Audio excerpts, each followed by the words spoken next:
my name is Judy and I'm the City Stitcher, and welcome to my Flosstube channel. Today is Sunday, August the 7th, and it is a beautiful day in the neighborhood. It's supposed to be a beautiful week in the neighborhood. All sorts of slurpy weather coming up. It's going to be great. So yeah, very excited about that. Yeah, glorious, glorious, glorious. In case you're wondering, yes, my Slurpee is awaiting me. So as soon as I get my video done and get it merging with the topic for this week, I will be out on the balcony with my Slurpee in hand. Yes, I acknowledge it's a little sad how excited I get about Slurpee season, but I'm just thinking about EJ for the Sunshine Stitchers that are sort of the 4 seasons, 5 seasons, other seasons, and I go, don't forget there's always Slurpee season. Anyway, this is a channel about cross-stitching and the stitching that I've done over the past week. So if you're a new viewer, thank you for stopping by and spending some time with me. And as always, truly, truly appreciate those of you come back faithfully week after week to catch up on the journey. So with that, let's get into the comments from last week. So to those of you who enjoyed the organ story, I'm glad you enjoyed the organ story. It's a notable organ experience for me, I have to say, but I really am glad that I get to say that I have sung in Notre Dame Cathedral. I have played the organ at Notre Dame Cathedral in Paris, because there, as far as I'm concerned, there's certainly not that many people where I live. There's probably more people if you went to Paris, France, who could say that they've maybe done those things. But for me, from Canada, I think there are less people who can say that they've done those things. So I'm glad to have that sitting on my repertoire list. Lena loved your comment about one in, one out doesn't apply to any hobby. So, dear organizers, get your hands off the hobby stuff. Anyway. And Desiree made a comment about my derby lady from last week, that she had no nose and she was looking a little like Voldemort. And the answer is she does have a nose. It's probably hard to see on this version of the printing, but she does have a nose. It's there. It's in the shading. Don't worry. She has a nose. And by the way, she can't be Mrs. Voldemort anyway. She's far too classy to fall for someone like that. Just in case you're wondering about the backstory. And Jeanette left a comment that she was very happy to help me out finding my maple leaf. So thank you, Jeanette. Actually, the other interesting thing is her brother-in-law, one of those two, was scheduled to be over at Notre Dame and have an opportunity to play the organ, but it didn't happen because of COVID and etc., etc. Now she's not sure it's going to happen. So I need to follow up and go, I wonder if it's going to happen. I'm just having that moment going, it's a sunshiny day, beautiful, sunshiny, glowy-ish warm in this room again, so don't be surprised if there's a little glow going on. And with that, let's get into the stitching, because that's really what we're here for. Okay, I have a finish. Dun da da!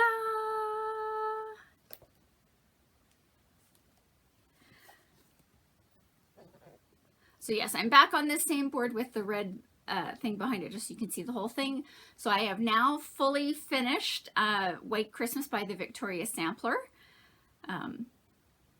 So I spent Sunday night, I stopped and stayed up late and did everything in the wreath. So I put on the pearl beads, I did the French knots, or whatever kind of knots that I do with the white wool. And that took long enough. Then I went to bed and it was not complete. And then on August the 2nd, I went, just sit down. You are so close to a finish. Just sit down and get this thing done. And so I did put my beads on. So there are 3 colors of beads that make up the falling snow around it. Having a moment going like, what's that? Oh yeah, that's a branch. It's supposed to be sticking out. It's weird with the things that you see when you look at it differently on camera. I am happy that I used 3 colors of beads.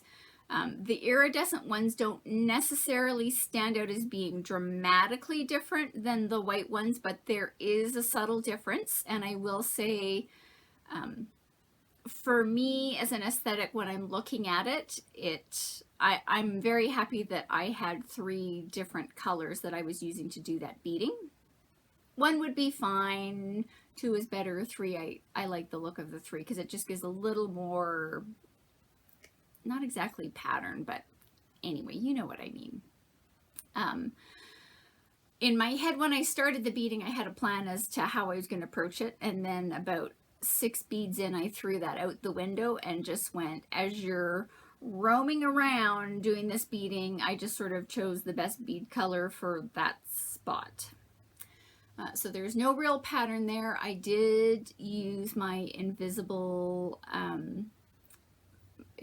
thread, the YLI beading thread, to do that. Personal choice. And again, so unlike the crown where I had to restart that one with more visible thread, if this ended up not being in exactly the right spot, so if I ended off by a thread, it's not, nobody's gonna know. The answer is these are random and sporadic, so I could essentially plonk them anywhere I wanted. So I have a finish. Yay! I am very happy that I just sat down and went, get it done. Would have been nicer if it had been finished in July, but that's life. But it is done. Okay, quite frankly, at the moment, to get rolled up and put in the bag of things waiting to be fully finished, and I'm not. So this is gonna, the goal for this is to get it framed. When I decide to do that, check back later.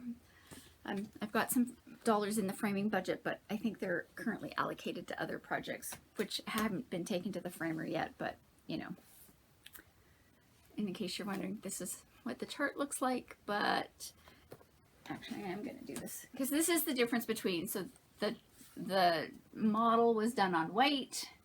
Clearly, I did not do mine on white. I like mine better.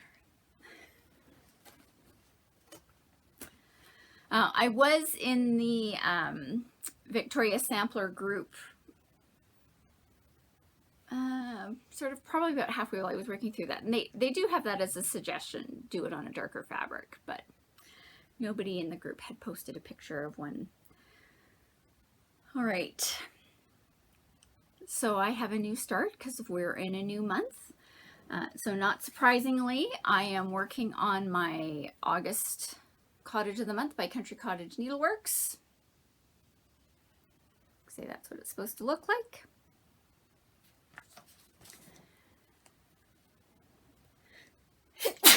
Excuse me. And I made pretty good progress. So here's where I am so far. I am doing this on a 32 count Icelandic Blue linen by Wichelt. It's coming along because of course now that I'm stitching using my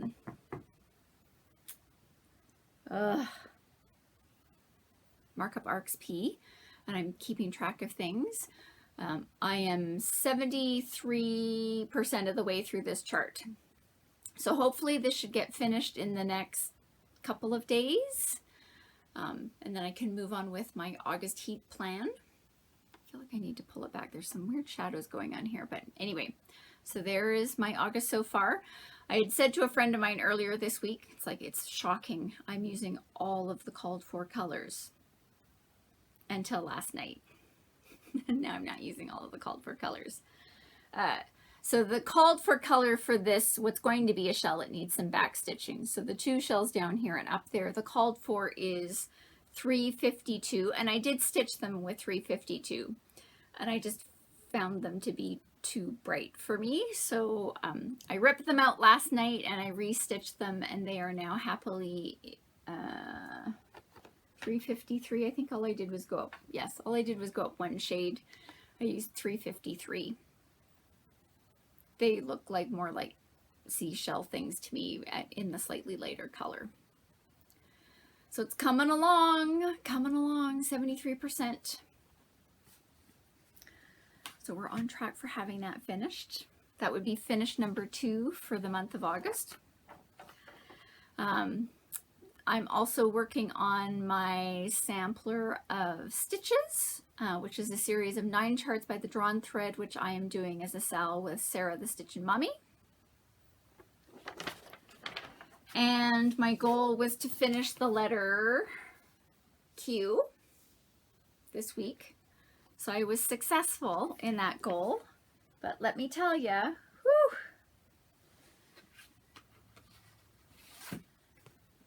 now short a backing board. Okay, so here comes my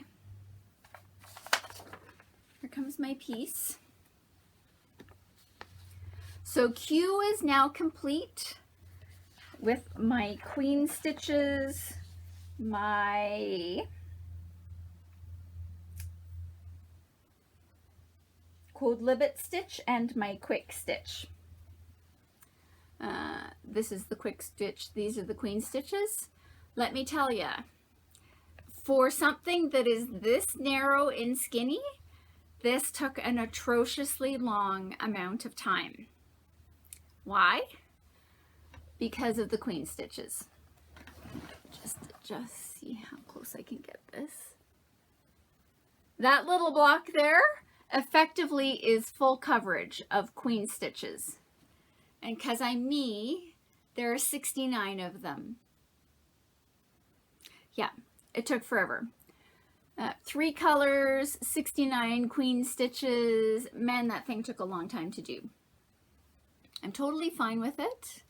I looked at it after I was done. It's like, at least I'm happy with my combination of yellows that I've got going on. I had a friend say, why did you leave it yellow? Why wouldn't you have changed it? And I'm like, because it's going to be the only yellow thing aside from this one up here, and I'm fine with it. So, but if you're looking at Q and going, this is going to be a quick stitch, because that's certainly what I said, it's going to be a quick stitch. It was not a quick stitch. It was a very long stitch. It was all those dumb queen stitches, which sometimes I like to call Queen Anne stitches. We all know, when in doubt, don't quote me on what I call the stitches, because I just follow the diagram. So Q is done. So I'm still a little bit ahead of pace. Again, I was hoping to get Q done and start on R. Well, Q took so long, there was no starting on R. So I will be starting R this week for 1 evening's worth of stitching.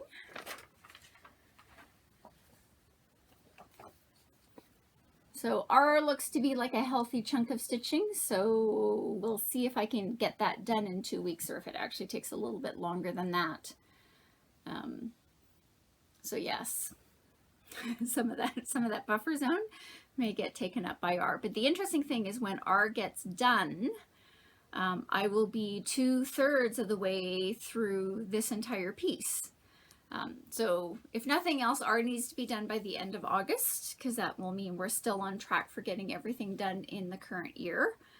So I'm still happy with my progress on this. I'm still, as far as I'm concerned, sort of keeping up with the pace of where I'm hoping to be with that on that project, which is good. And then, of course, because yesterday was August the 6th, I am working on my commemorative piece in honor of Queen Elizabeth II's Platinum Jubilee. I am stitching, I know, oddly, French Country Crown by JBW Designs. I am stitching this on a 28 count navy Lugana, and I'm doing all of it in beads, and I'm using Mill Hill Petite 42010 beads to do it in. I'm only stitching this on the 6th of every month.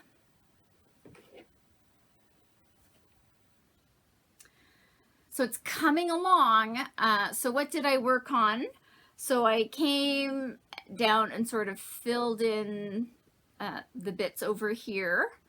Really what I was originally hoping is that my path was going to take me down and I was going to come over, and that didn't happen. I came in and I ended up doing the swan and the crown down here. And then of course, I'm checking in Markup RXP because I'm aiming sort of, because I'm hoping to have the chart portion of this done sort of by the time we hit February 6th, 2023. So I'm stitching on it every month of the year of her Platinum Jubilee. So I've done the math on where I need to be, and so I laughed. So I came down and I did all my stuff down to here, and then I was not quite where I needed to be. So I came back up and did a little bit, got this crown over here and did some stuff over here, and that took me to, I think I'm now at 62%. I needed to be at about 58.3%, so I'm at 62 because I stitched till I'm at the end of that length of thread that I'm using for the beading. It's coming along quite nicely.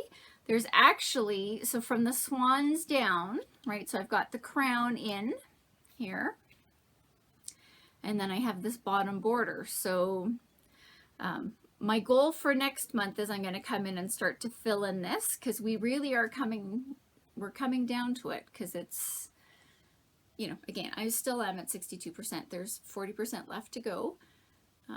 So get that in to the queen. It's coming along. I'm happy with how this is looking. I'm glad that I restarted it.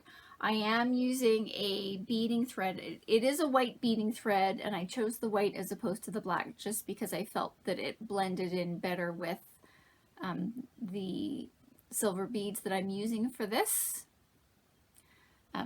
It's not as sparkly as it is in real life with the beads, but that happens always with beads. But it's coming along. I'm happy with how this is looking. I'm always happy, sort of, I go back and I look and go, there's a crown here and a crown there and one here and over here. I like the details that she builds into her patterns. So coming along, so managed to get my chunk done on that for this month. Again, as soon as I get that chunk, it goes away. It's not coming out again until September. On September 6th, I will be stitching on that again. And that is my stitching for this week. Fast, fast, fast, fast, fast. I'm looking at the thing going, this is going to be one of my shorter videos. Yay! Everybody can get out to Slurpee weather. Stashquisitions. It will come as a surprise to you, but I don't have any stashquisitions to report this week. There is one thing that I do need to get. I haven't gotten it yet, so to check around. So I've got one more place to check to see if they've got it in stock. Otherwise, I might be waiting for one of the stores to have it arrive in stock. So we'll see how that goes. So there might be minimal stashquisitioning next week.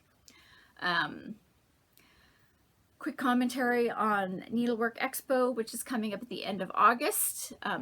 Most stores don't have anything posted about Needlework Expo. Why? Because the designers have not actually sent them the information. I'm getting in that camp going, I'm tired of the sneak peeks. Just show me what you're releasing for Needlework Expo so I can have a look at it and be, I know they want to keep the hype up and all that kind of stuff, but we also know that I'm the one who says, show me the stuff so I can plan and I can budget and whatever. It's interesting, some of the designers who have shown full reveals of their stuff, there was one I was looking at, I was like going, ooh, there were a couple that I was like, that might be a problem for me. Actually, now that it's a full reveal, I'm doing okay, so that's positive. Because we all know it's not like I don't have anything to stitch. I have a lot to stitch. So, you know me. It's like, if it could all be Americana and chickens and ducks and geese and cows and trucks and farms, what else don't I stitch? If it could be all of that, all yellow and honeybees and sunflowers, that would be awesome. Only because it means I'm not necessarily going to want to buy it. Anyway, so no stashquisitions for me this week, which means, oh my goodness, it's great. We're at 20 minutes. We are now going to get into the topic, which I think is going to take about 30 minutes if I remember what I did. So I filmed this on a separate day. this is probably going to be repetitive, but I'm going to walk you through the stands that I have in my possession. So stands that I use, some stands that I use a lot, some stands that I use barely, if at all, for one of them. And I'm going to show you what they are, do a little bit of talk about them. The links to the ones that are still available, I will put in the notes section down below. I am showing you one that I do use very regularly, but is the guy who made it has retired and is no longer making it, so there won't be a link for that. But I'm showing you just so you can see what I've got. And with that, I'm going to insert those videos here. Okay, so this is the topic where I show all of the stands that I have in my collection, and I'll talk about what I like about them, what I don't like about them, how frequently I use them. So this lovely white table here is where I'm going to be putting all of them. So just hopefully for some contrast so that you can see them better. So the first one I'm going to start off with is the one that I like the least, and I got it off of Etsy. So this is what it is, and I will still put a link to it down below. It's not that this is a bad frame. When I was originally looking for this kind of a setup, I was working on some projects that were on larger scroll rods, and I got to a point where it's like, if I ever wanted to stitch sitting at a table, my floor stands weren't going to work, and sitting at a table with a larger scroll frame was going to be unpleasant for me if I didn't have a stand to put it on. So for me, one of the critical components was that the stand have these arms with these dowels sort of at the end to rest things on. So here's my prop for this.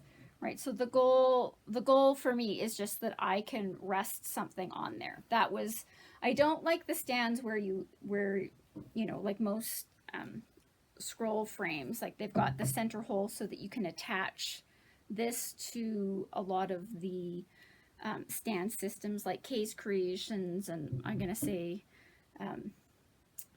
probably Hearthside and Needlework.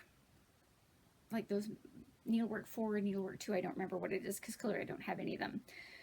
I don't like this because, as I've mentioned before, I like my, more frequently than you would expect, I like my scroll frames to do gymnastics. I don't necessarily start in the top and work my way down. Depends on where I'm at, which direction I'm going. I like to be able to change it around easily. And so this frame, by having this type of a setup, it lets me do that easily. So it's very easy to flip it around to tie off your ends. But I can also work on it this way if I wanted to. I can work on it this way, and it doesn't take a lot of setup and unscrewing to achieve that effect. So the good things about this is one, this is the critical component. That was one of the reasons. Two, you know, you've got a lot of flexibility here in terms of the number of holes as to where you position these, both vertically and horizontally, right? So you can move them close together. You can do all sorts of things in terms to accommodate whatever length you want. These arms also swivel in. Now, I don't know that this part's going to work out so well, but we're going to see. Yeah, so you could do it that way. I mean, to me, I think the better option is moving them over to fit something that's smaller. This was clearly set up specifically to handle, you know, a scroll rod of a certain size. So all of that is great. You know, the fact that this this middle bar,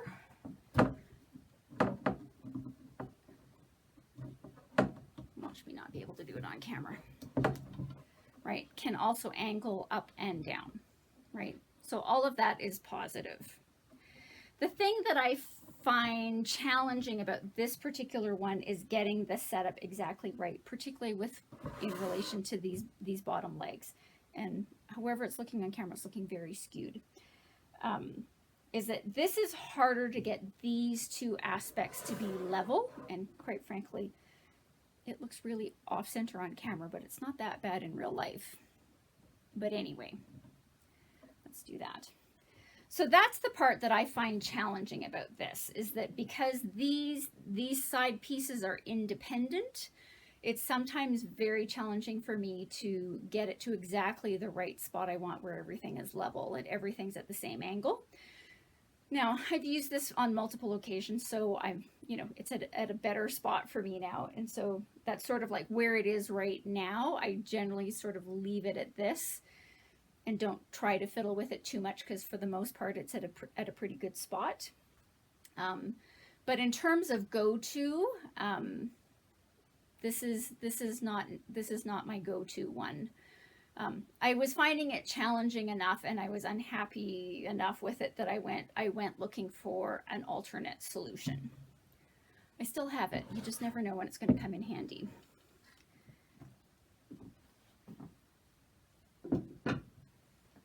So the one that I got as the replacement for that is the Hope lap stand.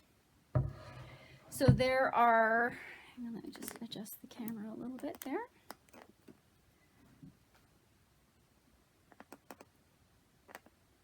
Okay, so there are several reviews of this stand. If you just,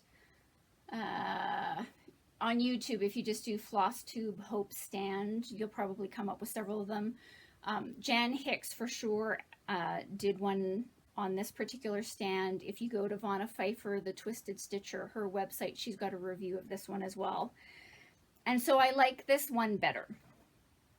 So this one gets more use. So again, the critical component is that you've got these raw side arms with dowels on the end where you can rest your scroll frame. You know, again, so you can rest anything. So whether it's scroll rods or Q snaps, I don't know, given this particular size, how great a hoop would be on it, but given that I don't necessarily use hoops, that's not my most important factor.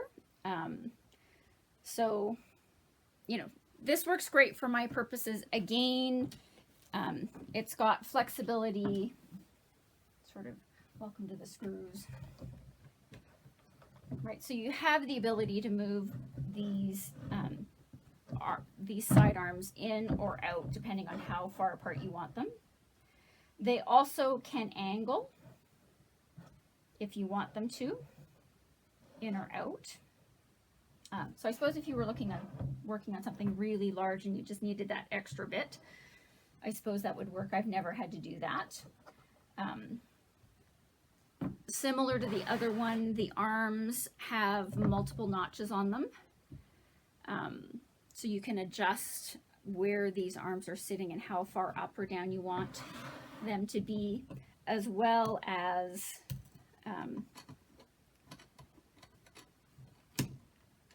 yeah, so how long or short you want this to be, as well as what angle you want these to be as well. So that part's great as well.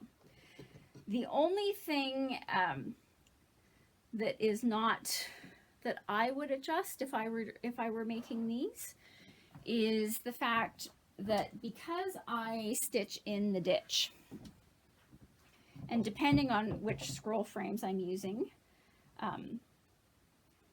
you know, where I'm sitting and what I'm doing, etc., I can find, you know, particularly on some, depending on the location, that if I have to move it up, it ends up sort of not resting comfortably because my scroll rod is hitting, before I lose everything, let's just take this up. So it can hit the top of this side here. So that's the only part that, depending on where I'm stitching and what scroll frame I'm using and all that kind of stuff, where it may be a little less optimal. See, now that I've moved everything, this one doesn't fit, but that's the only thing. Certainly, just these front parts here, I would probably have somehow positioned this so it doesn't necessarily rise quite as much. Now again, this is set up for the last time I was using this. And again, depending on my location, where I'm sitting, what angle I'm wanting it to be at, and the size of the piece, this sometimes is an issue and sometimes is not an issue.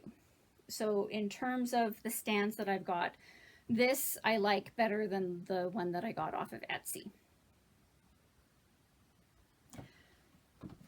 And then my third tabletop version is my most recent acquisition, which I've already done a Flosstube specifically related to that one, which of course is my Velky Petite.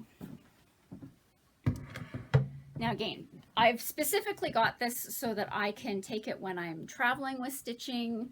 So whether I'm going to a retreat or I'm going to a get-together with other people, this is my preferred travel stand. Does this work with really large scroll frames? Absolutely not. But again, for me, if I'm doing travel, if I'm traveling to stitch to go to a get-together, I'm probably not taking my largest piece. So this is my travel one, which I love, love, love, love, love. If I am working at home, but working on a tabletop, then that's where my hope stand comes in. This is also, because of this base, it does work as a lap stand. So I can sit on, sit on a sofa and use this. I do find, depending on the width of your chair, could you use it if you were sitting in a chair? Possibly. It depends on how wide your chair is and whether or not this base fits inside of that or not. The chairs in the sunroom are not wide enough to comfortably accommodate this. Now, that's not a big deal for me because I do have, believe it or not, a wide variety of tables in this room. So I have lots of options about how to get this set up. But this is my go-to for if I'm not using a floor stand for whatever reason. So those are my, I don't know that I can get them all in here. There's 1, 2.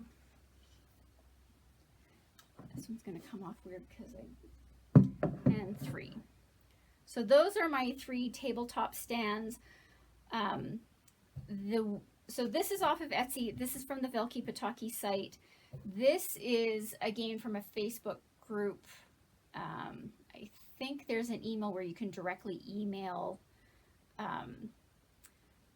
It's the Hope stand. Michael Hope is the one that makes them, but I think all of the orders generally go through his wife, so I will look to see if I can't. I messaged through Facebook when I was ordering this, but I do think there's an email address in there as well.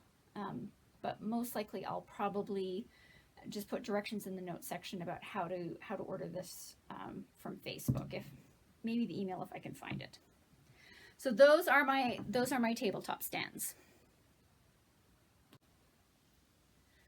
Okay, so now come the floor stands. So I'm going to start with the first floor stand that I'm going to show you is one that I inherited from my mother when she was getting rid of her cross stitch stuff. And I will completely confess I'm showing you as this is the one that I use the least, as in I don't use it at all. But it did come from my mom, and I know why she got it, and you just never know, it might come in handy at some point. So this is, I think this is the Edmonds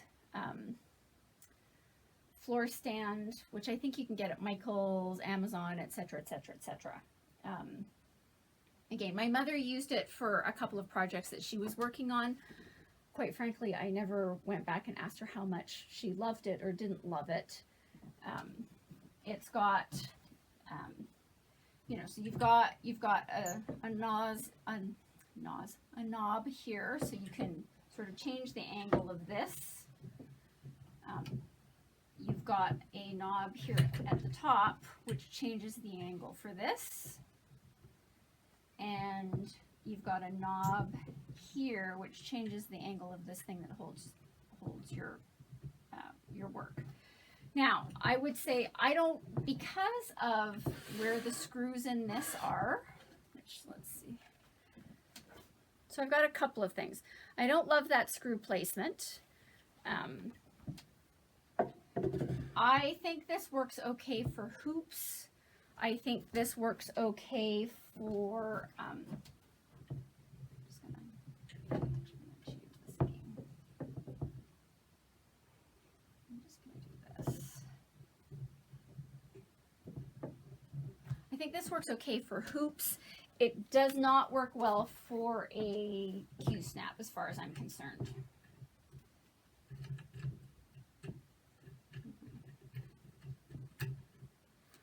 Just because of where this shows you how frequently I use this.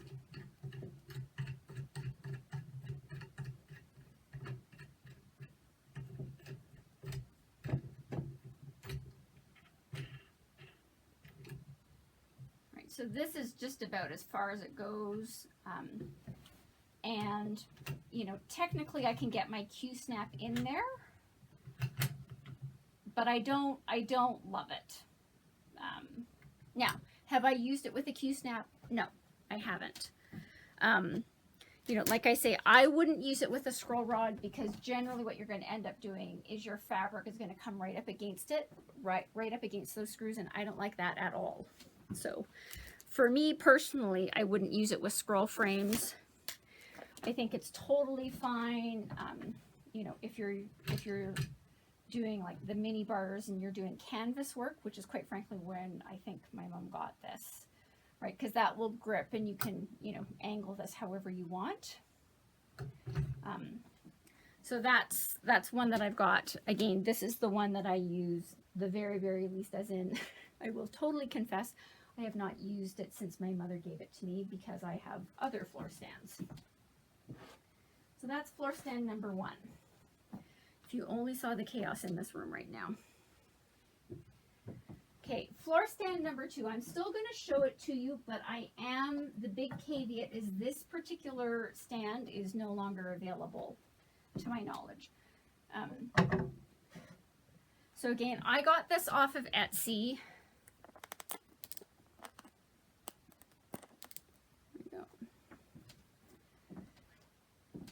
And again, my critical factor was that it has these side arms with the dowels at the end to hold your work. And again, so when I got this and I assembled it, I put it at the height that was the right height for my chair, and got everything set up and everything was good, etc., etc. So this is the floor stand that I keep by my inside stitching spot. Now, I'm not going to angle anything down because it's set up for my spot.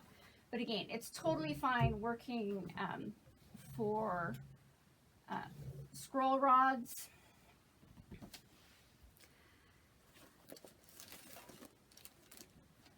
Q-snaps, etc. This has only got 3 different spots where you can adjust how long these arms are.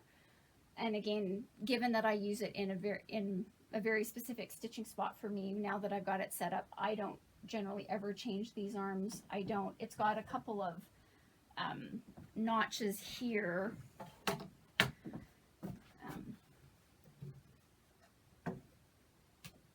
Watch me not be able to get it done. It's just not familiar with this, right? So I can angle this 2 different angles. But again, I've got it, I have it, I've got it set up very specifically for how it works best for my stitching spot, my winter stitching spot. It's got these hooks on the end, which I do find handy because I use flossaways. Now, if you use floss tags, it would be just the same. So it's not uncommon for me to have, you know, here's all the floss that I need for sampler stitches. When I'm working on it, I usually just hook it right on there. Could you hook things like your scissors on here? Sure, all that kind of stuff. It's got a clip here. I've never used this particular clip. It does have a magnet here, which you could use either to hold your scissors or a needle if you wanted. Because I use needle minders on my projects, I don't tend to use this, but I do love the pattern keeper, the pattern holder right in front of it. So this is strong. I can put my paper charts on here. I can put my iPad on here. All of that works for access to charts and stuff like that. Again, to my knowledge, this particular version of stand is not available. Certainly the last time I went checking, you know, the notice was that the guy had retired and was sailing off. But yeah, so I'm glad that I've got this one. I do like it. This is the one that I've got for my inside stitching spot. For my sunroom stitching spot,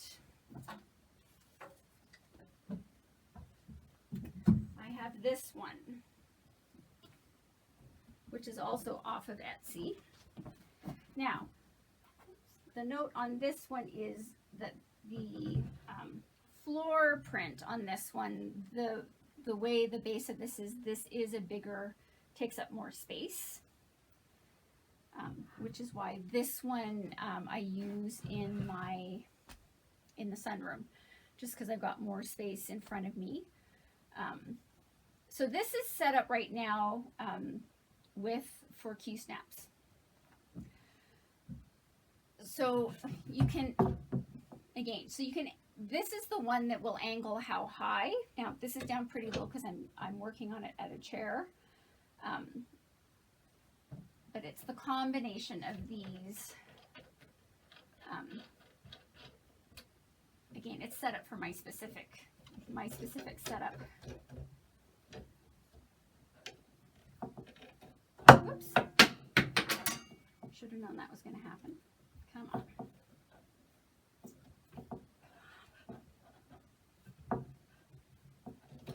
There we go. So it's the combination of these two sort of will change the angle that this part goes to.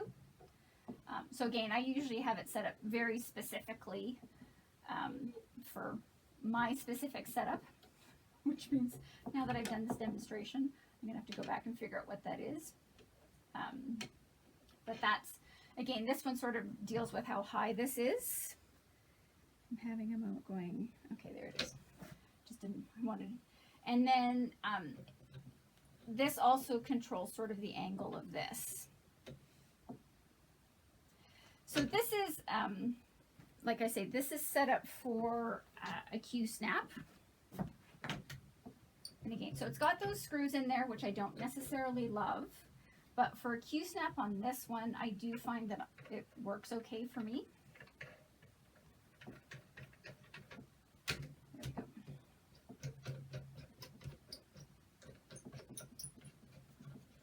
So it does have a little ridge in there to hold it. Clearly this is my pattern chart holder there. Now, because I don't have fabric on this, it's going to move around. But that's where this is how I use Q snaps with this particular version. But I don't, you know, could I use this with a scroll? Well, let's try it. I've got a canvas piece. Probably would work for hoop. Again, would work well with canvas pieces with this particular setup. But when I got this, the thing that I liked about it is that it did come with these two attachments. Quite frankly, they call this one, you know, for Q snaps. Take that off. But it also has this attachment, which clearly you'll know why I want this one.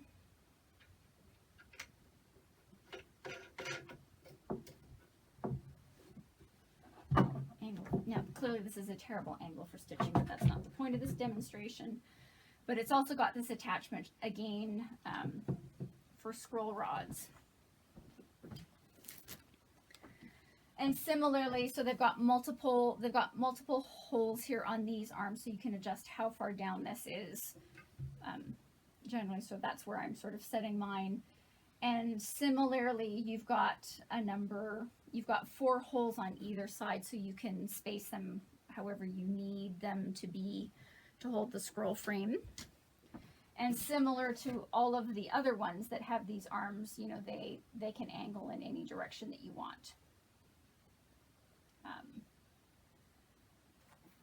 So yeah, so my favorite thing about this is the fact that it's got the 2 different attachments, and I do keep them together because I do switch them out somewhat regularly depending on what I'm working on.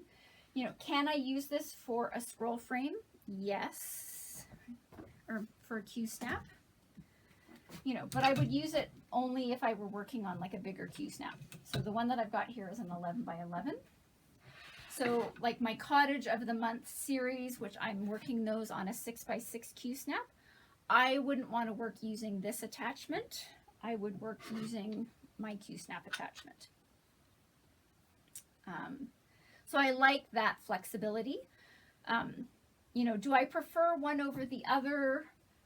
Probably not. I like them equally. They have different things. Again, the one that is no longer being produced has a slightly smaller footprint in terms of how the base, how much space the base takes up, which is more important for my winter stitching spot.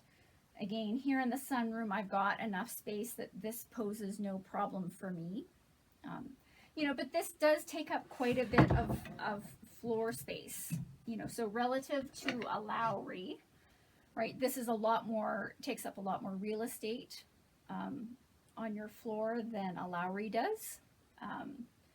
But again, a Lowry for me, it's not that it's not a great stand. The thing for me is that it doesn't have a system where it has these rods.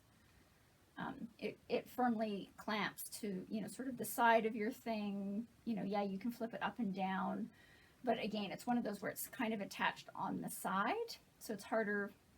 I'm saying it's harder to do the gymnastics. And the other thing that I like about, you know, these types of systems, and again, I know that the Lowry has an adapter that if you're working with a really large scroll frame, that you've got some adapters that help you position it so that you can actually work more easily depending on where you are in terms of the width of a large scroll rod. But on this one, I can just adjust however I want, right? I think I was commenting back when I was working on Jerusalem that, you know, as I end up working over to the left side of that particular piece, I'm probably going to change the chair that I'm working on in the sunroom because I'm going to need to have everything moving in a different direction. Anyway, so those are the floor stands I've got. And again, for me, the critical piece is the fact that it has these systems where you can just rest your project. That is my preference. Is that everybody's preference? No. You know, it's not to say that other floor stands or tabletop stands aren't good. As with everything that is stitching related, you have to find what works for you.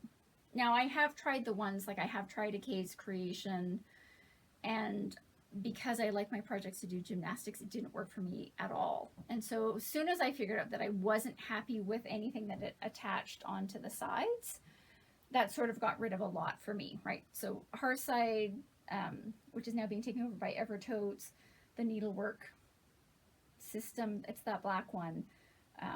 You know, the Lowry, again, because it's attaching to the side, I don't necessarily prefer those. I like to be able to just take mine off. You know, I have seen in the groups that there are people that they don't like this, that they like that the side one because they find that their work tends to pop off of these. I don't have that issue. So, you know, again, everybody's stitching style is different. How you stitch, where you're stitching, what needs to be accommodated is different for everybody. So I can only show you what I'm using and why it works for me. Again, would I like this as much for my winter stitching spot? No, because the footprint is just too big, right? So it's great for here in the sunroom because I have that real estate. This is not a great one for my winter stitching spot inside because I don't have the same amount of real estate available in front of my stitching spot. So you do have to consider that. How much real estate do you have? How do you stitch? What are you looking at? And from there, that's when you can go in and start evaluating what your options are. Again, if you were looking for commentary to people to talk about what they like about their stands or what they don't like about their stands, that I'm calling it Stitching Stands and Frames Facebook group is great. You don't even have to pose the question. Just go in and search for whatever option you're considering. Or, you know, if you're just looking generically, just scroll down because you'll find people commenting on all sorts of options that are available, and you can find what works best for you. You just need to know where you're planning on using it, how much real estate you've got. You need to be careful about things, you know, if you have a recliner, you know, it's probably better for it come, like both of these floor stands, I pull in, you know, can adjust in and out this way. They're not good if you need it to come in from the side. So like neither one of mine would be good with a recliner. So if having the footstool upright on a recliner is important to you and how you're most comfortable stitching, you know, these solutions won't work for you. You'll need to look for something else. But again, so you have to know that about yourself when you're assessing what stands will work for you. How do you stitch? Where are you stitching? What angle is it coming from? There's a stand in that Facebook group where I was looking at it going, I need to be aware of this. It's from Gus's Creations. He's in Australia. So shipping to Canada is going to be expensive.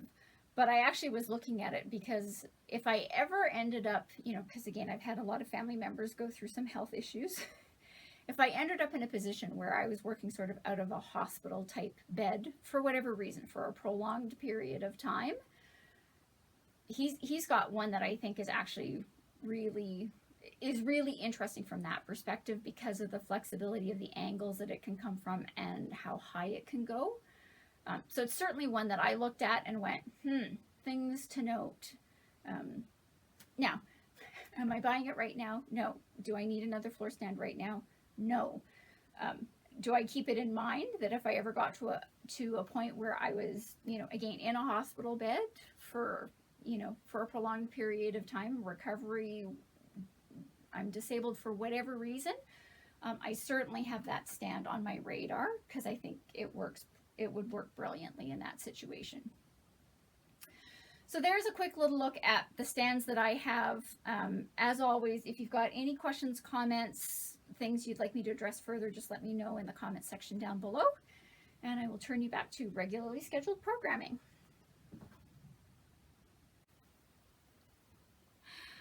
Okay, so I hope that was somewhat helpful. Again, I've got, you know, the way that I stitch is unique to me. I've tried a case creation and I didn't like it because it wouldn't allow me enough flexibility for my needlework to do the gymnastics that I like my needlework to do. So c'est la vie. As with everything, you have to find the thing that works for you. Now, it gets a little bit harder with stands because most of the stands are not cheap. It's not like you can run out and spend, you know, 30 bucks and get a stand. So a couple of things. Don't forget to check your Facebook marketplaces. There's stash unload sites. There are people who buy stands, try them out and go, wow, this is not going to work for me. And then they sort of in relatively short order are trying to get rid of it. So you just never know when a stand is going to become available. I'm also going to put a link to the Facebook group where my cross-stitch stands and frames. I never remember the name of the group. I'm a member of it. I get things. That's where I got my the tray for my light. But anyway, that's going to be linked below as well. Quite frankly, you don't even need to ask the question. You can just go into the group if you're looking for a specific stand. If you want to see people's conversations about Lowry stands, in every Facebook group that you can search just within that group, all you would need to do is put in Lowry stand and see what comes up and you can read the discussion. You know, if you Edmonds, whatever it is, etc., etc., or you can just scroll down through the feed because usually everybody's just talking about what their stands, what frames they're using, what's going on, etc., etc. So if you're just looking for people to comment on things to consider, it's a great group to just go have a read through. And with that, we are at the end of the show. Just a reminder, if you are in the Greater Calgary area, we are having another stitching get-together at the Signal Hill Library on Saturday, August the 20th from 9:30 to 12:30. So if you're around and available and want to come stitch with a lovely group of people, come see us at the Signal Hill Library. The address for that is going to be in the notes section down below, along with a reminder about the date and the times. So if you're around, look forward to seeing you there. And as always, thinking about the people of the Ukraine, it's always interesting watching some of the postings coming out of the Ukraine. I'm sad that we're still talking about the Ukraine, so thinking about those people. Anyway, as always, I wish I knew how to fix it, but I don't. Anyway, to end on a happier note, well, actually, this isn't a happier note. I'm just going to do a small aside here. The gentleman who has done pretty much 92% of the framing of my stitching stuff has passed away. I believe he was 92, 93, so he lived a good long life. He was a wonderful, wonderful, lovely, lovely man. So his funeral is tomorrow, so that's what I will be doing tomorrow afternoon. Not a Slurpee day for me. But he lived a great, great long life. Married for 73 years. His wife is still alive. So 73 years married. Anyway, so Bob, you're wonderful. Yeah, we'll honor you tomorrow. Anyway, with that, I hope everybody's having a great week. I hope you are staying safe, because you all know my line, safety first, safety first, safety first. I hope you're staying safe. I hope you're staying healthy. I hope you're finding time to do your stitching, and your stitching is bringing you joy, contentment, peace, creativity, whatever it is that you need your stitching to be. I hope that you're doing that, and I look forward to seeing you next week. Take care, guys.